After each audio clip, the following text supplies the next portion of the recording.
অবশেষে খুলে গেল হাদি হত্যাকাণ্ডের আসল মাস্টারমাইন্ডদের মুখোশ। এতদিন যাকে হন্যে হয়ে খোঁজা হচ্ছিল সেই আসল কালপ্রিটের নাম এখন সকলের সামনে ফাঁস হয়ে গেছে। জুলাই বিপ্লবের গলার কাঁটা হয়ে দাঁড়ান হাদিকে সরিয়ে দিতে যে ভয়ঙ্কর মিশন সাজানো হয়েছিল, সেই মিশনের কলকাঠি নেড়েছে ভারত। এর কোলে বসে থাকা এক কুখ্যাত মীর জাফর, পুলিশের খাতায় যার নাম উঠেছে মাস্টারমাইন্ড হিসেবে, সে আর কেউ নয়, পল্লবীর ত্রাস আর ঝুট ব্যবসার গডফাদার যুবলীগ নেতা তাজুল ইসলাম চৌধুরী বাপ্পি। কিন্তু চমকের এখানেই শেষ নয়।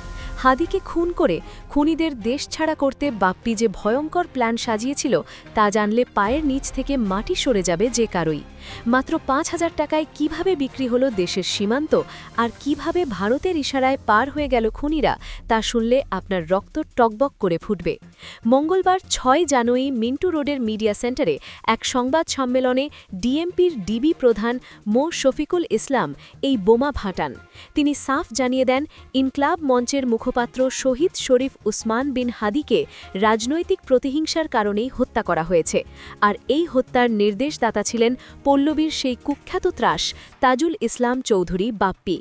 কার্যক্রম নিষিদ্ধ আওয়ামী বিরোধী অবস্থান নেওয়ার কারণেই হাদিকে দুনিয়া থেকে সরিয়ে দেওয়ার সিদ্ধান্ত নেয় ফ্যাসিবাদের এই দোসররা। কারণ হাদি ছিলেন তাদের চোখের বালি এবং রাজনৈতিক পথের কাঁটা। তাই তাকে সরিয়ে দিতে সুদূর ভারত থেকে কলকাঠি নাড়েন এই বাপ্পি। কে এই বাপ্পি এবং কিভাবে তিনি একজন সামান্য ছিচকে মোস্তান থেকে পুরো পল্লবীর জমিদার হয়ে উঠলেন, সেই ইতিহাস জানলে গা শিউরে উঠবে। তাজুল ইসলাম চৌধুরী বাপ্পি একসময় এলাকায় পরিচিত ছিলেন ঝুট বাপ্পি নামে। তার উত্থানের গল্প সিনেমার ভিলেনকেও হার মানাবে।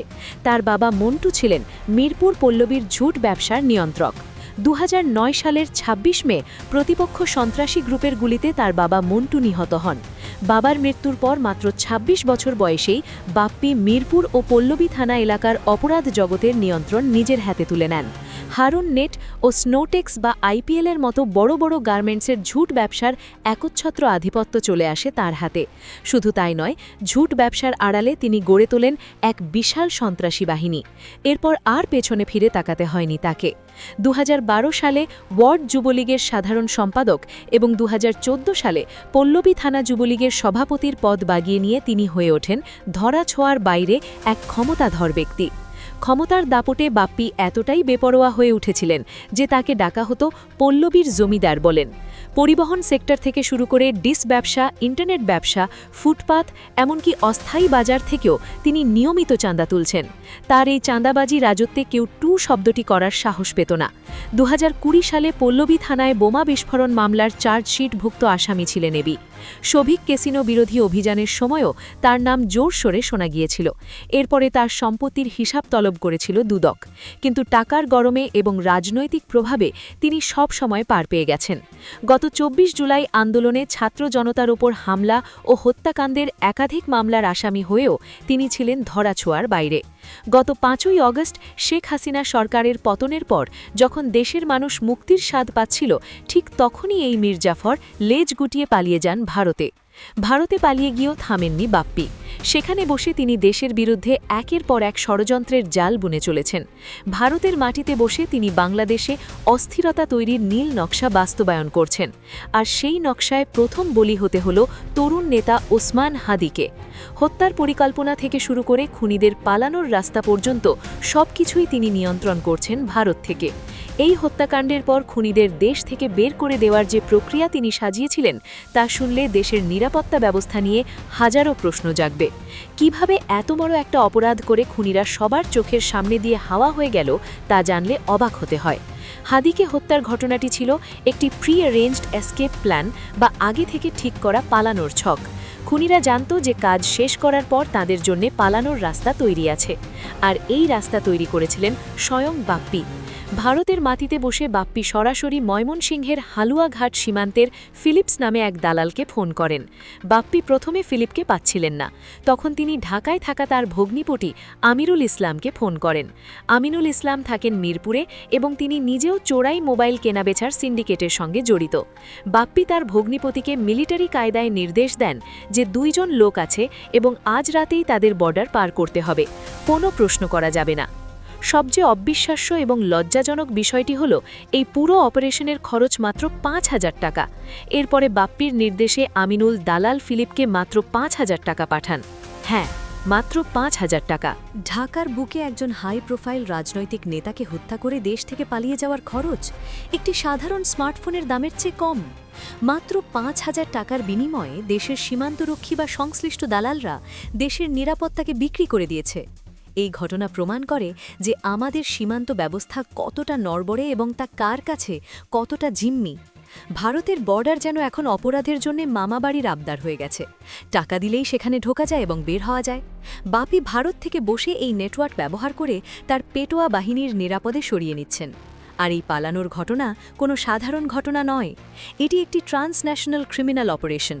অর্থাৎ বাপি ভারত থেকে কলকাতা নাড়ছেন আর তার ইশারায় বাংলাদেশে অপরাধ সংঘটিত হচ্ছে। অদ্ভুত ব্যাপার হচ্ছে তিনি নিজে একজন পলাতক আসামি হয়েও ভারত থেকে এখানকার অপরাধীদের পালাতে সাহায্য করছেন।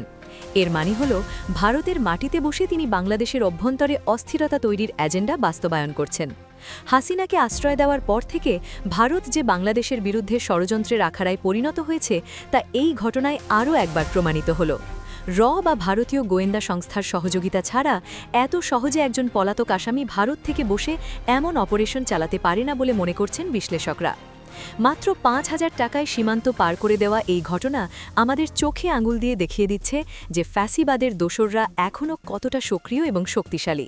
পুলিশের তদন্তে বেরিয়ে এসেছে যে খুনি ফয়সাল এবং তার সহযোগী আলমগীর ঘটনার দিন রাতেই হালুয়াঘাট সীমান্ত দিয়ে ভারতে পালিয়ে যায়। পুলিশ তাদের মোবাইল ট্র্যাক করে সীমান্তের কাছাকাছি লোকেশন পেয়েছিল, কিন্তু পুলিশ সেখানে পৌঁছানোর আগেই তারা পাখি হয়ে উড়ে যায়। তবে পুলিশ খালি হাতে ফেরেনি। তারা দালাল ফিলিপের ২ জন সহযোগীকে গ্রেফতার করতে সক্ষম হয়। এই ২ দালাল পুলিশকে জানায় যে তারা প্রথমে জানত না কাদের পার করছে। পরে টিভিতে হাদি হত্যার খবর দেখে তারা বুঝতে পারে যে তারা বড় কোনো খুনিকে পার করে দিয়েছে। ভয়ে তারা তাদের বস ফিলিপকে সতর্ক করে দেয় এবং ফিলিপও আত্মগোপনে চলে যায়। এরপর পুলিশ ফিলিপের কল লিস্ট চেক করে। ঢাকার মিরপুরের আমিনুল ইসলামকে গ্রেফতার করা হয়। এই আমিনুল হলো সেই ব্যক্তি যে বাপ্পির নির্দেশে টাকার লেনদেন করেছিল। ইতিমধ্যেই তাকে জিজ্ঞাসাবাদের জন্য রিমান্ডে নেওয়া হয়েছে। কিন্তু গল্পের এখানেই শেষ নয়। শুটার ফয়সাল আসলে কোথায় আছে তা নিয়ে এক বিশাল ধোঁয়াশা সৃষ্টি করা হয়েছে, কারণ এক এক সময় এক এক তথ্য দিয়ে মানুষকে বিভ্রান্ত করা হচ্ছে। প্রথমে বলা হলো সে ভারতে পালিয়েছে, এরপর পুলিশ জানালো সে ভারতের মহারাষ্ট্রে। কিছুদিন পর ফয়সাল নিজেই ভিডিও বার্তায় দাবি করল সে দুবাই আছে। এই যে তথ্যের গোলকধাঁধা, এটি কি শুধুমাত্র কাকতালীয় নাকি এর পিছনে আছে গভীর কোনো ষড়যন্ত্র? তবে সর্বশেষ যে তথ্য পাওয়া যাচ্ছে তা শুনলে আঁতকে উঠতে হয়। বিশ্বস্ত সূত্রের খবর অনুযায়ী প্রযুক্তি ব্যবহার করে দেখা গেছে ফয়সাল বাংলাদেশেই আছে এবং সে অবস্থান করছে ঢাকার ডিওএইচএসের এক প্রভাবশালী ব্রিগেডিয়ার জেনারেলের বাসভবনে। যদি এই তথ্য সত্যি হয় তবে প্রশ্ন জাগে সামরিক প্রশাসনের এত প্রভাবশালী একজন ব্যক্তির কাছে খুনি পৌঁছল কী করে? ক্ষমতার চেয়ারে বসে কারা এই খুনিকে পাহারা দিচ্ছে? যখন পুলিশ কর্মকর্তারা নিশ্চিত হলেন যে হাদির খুনি সেই ব্রিগেডিয়ার জেনারেলের বাসভবনেই আছে, তখন তারা সেখানে অভিযানের প্রস্তুতি নেন। কিন্তু এই পর্যায়ে শুরু হয় আসল নাটক। রাষ্ট্রের উচ্চ পদস্থ সেই কর্তার বাসভবনে পুলিশকে ঢুকতে বাধা দেওয়া হয়।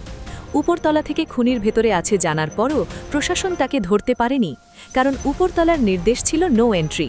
প্রশ্ন জাগে, একটি শহীদ জুলাই যোদ্ধার খুনির সাথে একজন ব্রিগেডিয়ার জেনারেলের কিসের সম্পর্ক? এই জবাবদিহিতা আজ জনগণের দাবি। যারা জুলাই বিপ্লবের কথা বলে উপদেষ্টা হয়েছেন তাদের নাকের ডগায় এই খুনিরা ঘুরে বেড়াচ্ছে। একদিকে জুলাইয়ের শহীদদের নিয়ে শোক প্রকাশ করা হচ্ছে, অন্যদিকে তাদের খুনিদের ভিআইপি প্রোটোকল দিয়ে লুকিয়ে রাখা হচ্ছে। প্রশাসন কেন উল্টোপাল্টা তথ্য দিচ্ছে তা এখন পরিষ্কার। তারা চায় না তাদের খুনি ধরা পড়ুক, তারা চায় না আসল তথ্য সামনে আসুক, কারণ সত্য সামনে এলে অনেক রাঘব বোয়ালের মুখোশ খসে পড়বে। আর যারা ক্ষমতার চেয়ারে বসে খুনিদের বাঁচানোর খেলায় মেতে উঠেছেন তাদের মনে রাখা উচিত জনগণ সব দেখছে। হাতের খুনি ফয়সালকে যেখানে লুকোনো হোক না কেন, বিচার একদিন হবেই, আর সেই বিচারে খুনি এবং তার আশ্রয়দাতা উভয়কেই কাঠগড়ায় দাঁড়াতে হবে। অন্যদিকে বাপি ভারতে পালিয়ে থেকে রেহাই পাবে না, কারণ ভারতের মাটিতে বসে যারা বাংলাদেশে আগুন লাগাতে চায় তাদের দাঁত ভাঙা জবাব দেওয়ার সময় এসেছে। এই মীর জাফরদের বিচার বাংলার মাটিতে হবে এবং খুব শিগগিরই হবে। আপনারা কে কোথা থেকে এই ভিডিওটি দেখছেন তা আমাদের কমেন্ট করে জানাতে ভুলবেন না। আপনার মতামত ভিডিও ভালো লাগে লাইক দিন এবং শেয়ার করুন, আর অবশ্যই খবর রূপান্তর চ্যানেলটি সাবস্ক্রাইব করুন। ধন্যবাদ।